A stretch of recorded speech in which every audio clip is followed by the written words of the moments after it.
Every day, you do something your ancestors would immediately understand. You don't notice it, you don't question it, but for hundreds of thousands of years, this single instinct decided who survived and who disappeared forever. Modern life changed almost everything about being human. Somehow, this one behavior never changed. And once you understand why it exists, you'll start noticing it everywhere. The strange part is that you probably believe you're making a conscious decision.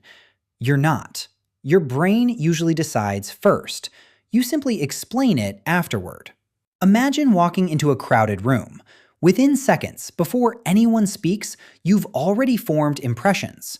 You know which corner feels comfortable, which people seem approachable, which faces you keep glancing toward, which strangers you quietly avoid. Nothing obvious happened. Nobody threatened you. Nobody welcomed you. Yet your brain had already begun making decisions. Why? Most psychologists would tell you it's body language. Others would point to past experiences. Some would mention personality. They're all partly right, but none of those answers explain where this behavior came from in the first place. Because this instinct is far older than psychology. It's older than civilization, older than farming, older than language itself. To understand it, we have to travel back nearly 300,000 years, long before cities, before writing, before history began. Back then, being human looked very different. There were no streets, no walls, no locked doors, no police, no hospitals. There wasn't even a guarantee that the people you met tomorrow belonged to your own group. Every sunrise presented a simple question: who is safe and who isn't? Your ancestors rarely lived alone.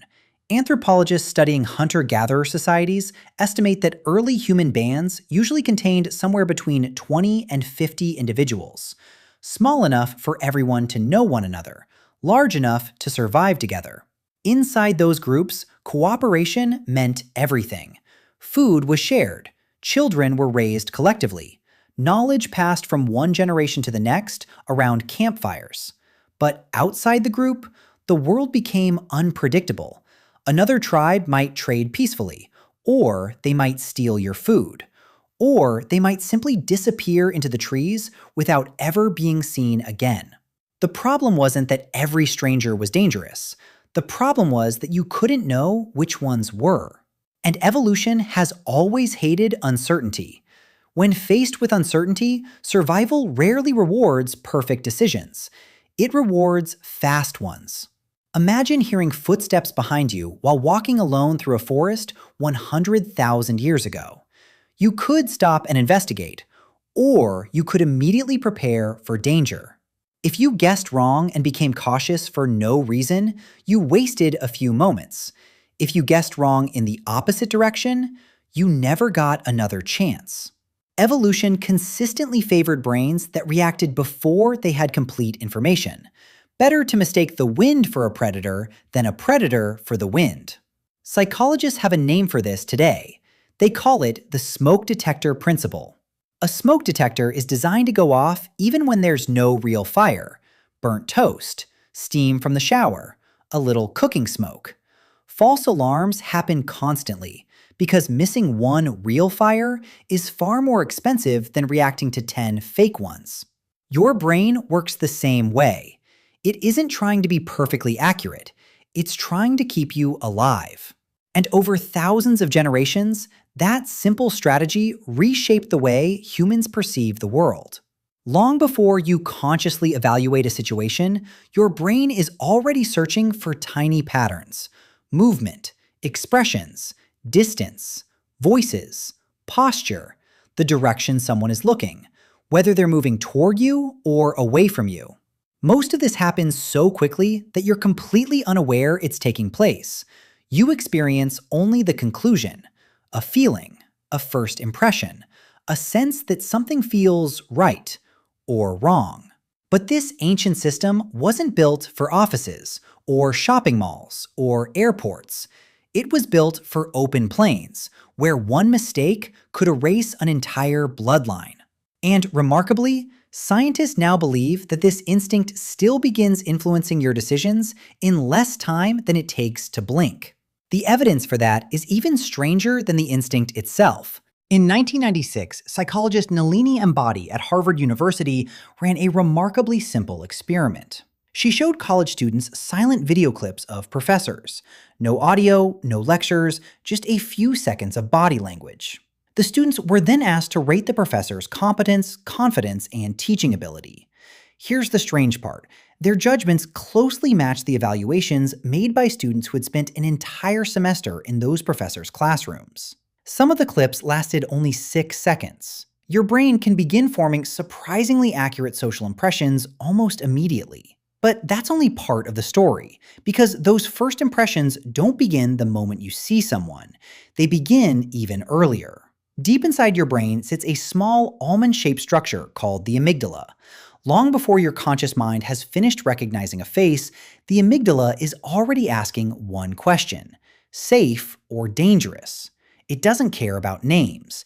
It doesn't care about careers. It doesn't care whether someone is funny or intelligent. Its job is much older than civilization. Its job is survival.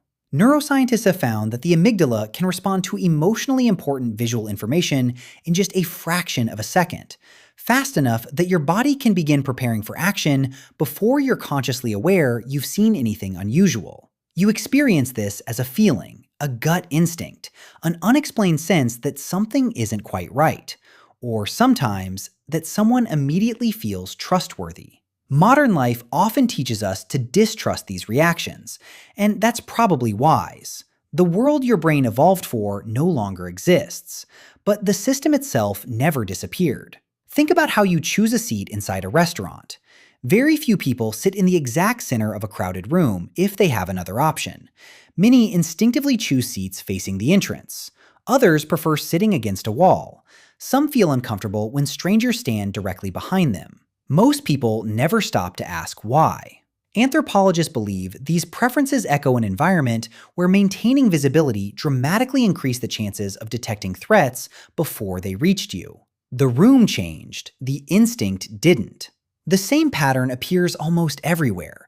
Why do stadiums erupt when thousands of strangers begin moving together?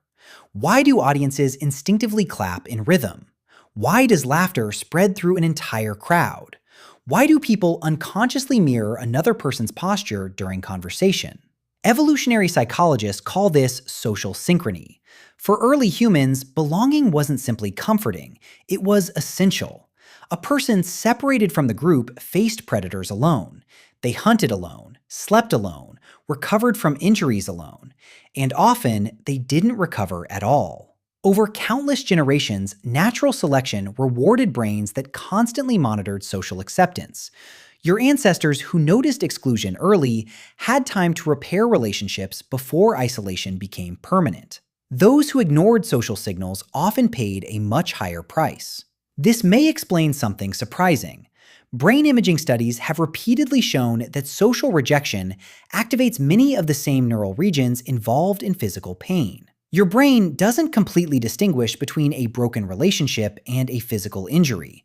Both once threatened survival. Even today, being ignored by a group can feel strangely painful.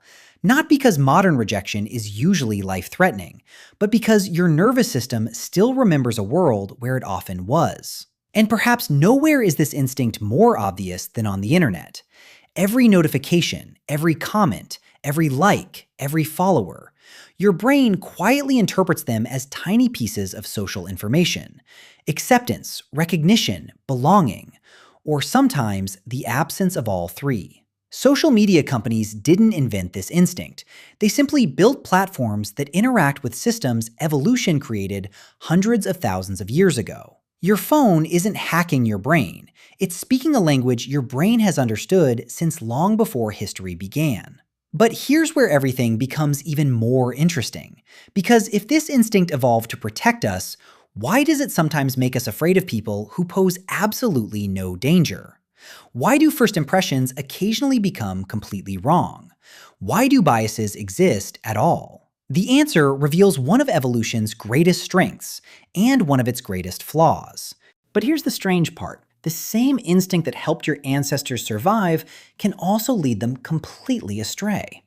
Imagine hearing rustling in the bushes 200,000 years ago. Maybe it's just the wind, maybe it's a rabbit, or maybe it's a leopard waiting for exactly the moment you let your guard down. Your ancestors faced this uncertainty almost every day. Evolution solved the problem in the simplest way possible. Assume the worst. If there was no predator, they lost a few seconds. If there was, they lived long enough to have children. Over thousands of generations, this produced brains that were remarkably good at detecting possible danger, but not necessarily actual danger. Psychologists sometimes describe this as a system optimized for survival rather than truth. Your brain would rather make 10 false alarms than miss one genuine threat. And that ancient calculation still influences modern life. It's why a stranger walking behind you late at night can instantly change the way you walk. It's why an unexpected noise in your house makes your heart race before you even know what caused it. It's why your attention is naturally drawn toward angry faces faster than smiling ones. Your brain isn't trying to make you anxious. It's following instructions written long before cities existed.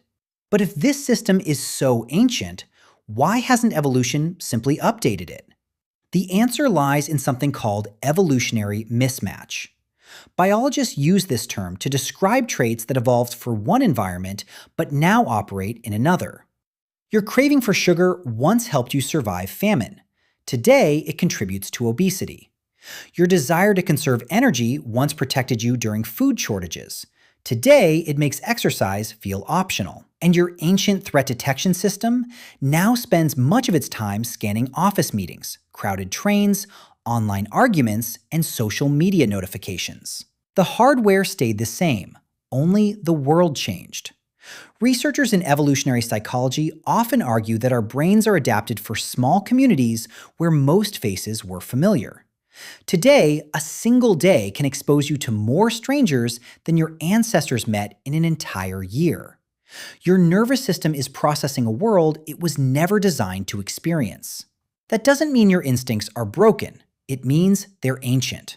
And ancient tools don't always solve modern problems. The remarkable thing isn't that your brain still carries these instincts, it's that they worked so well they survived almost unchanged for hundreds of thousands of years. Every generation that ignored danger disappeared. Every generation that noticed it passed something forward. Eventually, that something became you. Think back to the beginning of this video. Walking into a crowded room, choosing where to stand, feeling comfortable around one person and strangely uncertain around another. None of those experiences began with civilization. They began on open grasslands, where awareness could mean the difference between life and death. The buildings changed, the clothes changed, the technology changed, but the brain making those first silent calculations is still astonishingly familiar. We often imagine evolution as something that happened to people in the distant past, as though it ended the moment humans built cities. It didn't. You are not living after evolution. You are living inside it. Every heartbeat, every emotion, every hesitation, every instinct carries the fingerprints of lives that came before yours. Millions of tiny decisions, repeated across thousands of generations, quietly shaping the person reading these words today. And perhaps that's the strangest part of all. The last human instinct we never outgrew isn't hiding somewhere deep inside your mind. It isn't sleeping, waiting for an emergency. It's active every single day, guiding your attention, shaping your first impressions, watching every unfamiliar face, measuring every unfamiliar place. Not because the modern world is filled with predators, but because your brain still remembers a world that was. Your ancestors are gone. Their villages disappeared. Their languages vanished. Even their names were forgotten. But one thing survived: the instinct that kept them alive. And every morning, when you step into a room you've never entered before, a part of them quietly walks in first.